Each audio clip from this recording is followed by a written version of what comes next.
اعوذ باللہ من الشیطان الرجیم، بسم اللہ الرحمن الرحیم۔ السلام علیکم ورحمۃ اللہ وبرکاتہ۔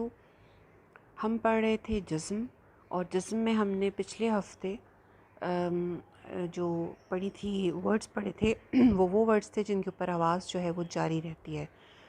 آج ہم جن ورڈز کو دیکھیں گے وہ ہیں سخت حروف، ان کے اوپر آواز رک جاتی ہے، لہٰذا آج ان کی پریکٹس کریں گے۔ پہلے جو ٹو لیٹرز ہیں تا اور کاف، ان کی پریکٹس کرتے ہیں۔ تا اور کاف کے اوپر جیسے میں نے پچھلی دفعہ بھی بتایا تھا کہ آواز تو رک جاتی ہے لیکن سانس چلتا رہتا ہے۔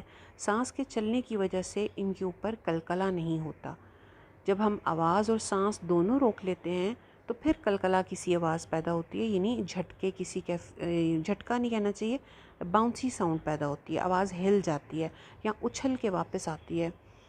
تو کیونکہ تا اور کاف کے اوپر ہم نے سانس کو چلانا ہے، اس لیے جب ہم نے سانس کو چلانا ہے تو پھر وہ آواز باؤنس نہیں کرنی چاہیے، آواز باؤنس نہیں کرے گی، یا یہ کہہ لیں کہ اگر آپ کا سانس چلے گا تو آواز باؤنس نہیں کرے گی۔ چلیے دیکھتے ہیں۔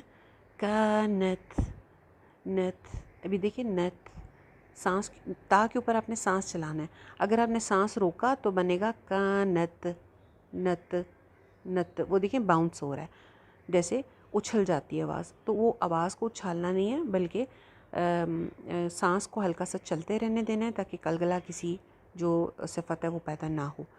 کانت فیمت فتنتک تتلی تکرہ یکفر رسلک حکم۔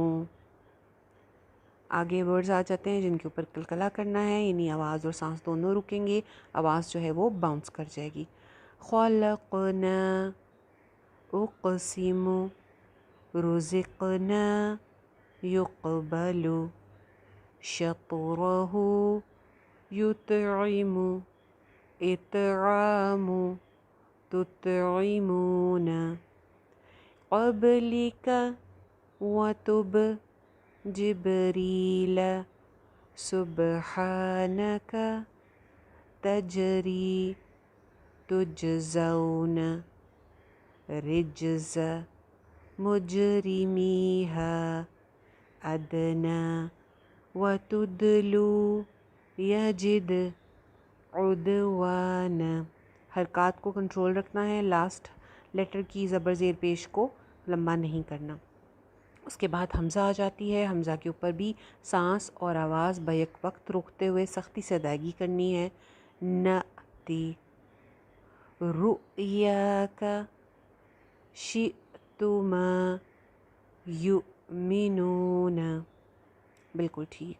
چلیے جی، آج کے لیے اتنا کافی ہے۔ السلام علیکم ورحمۃ اللہ وبرکاتہ۔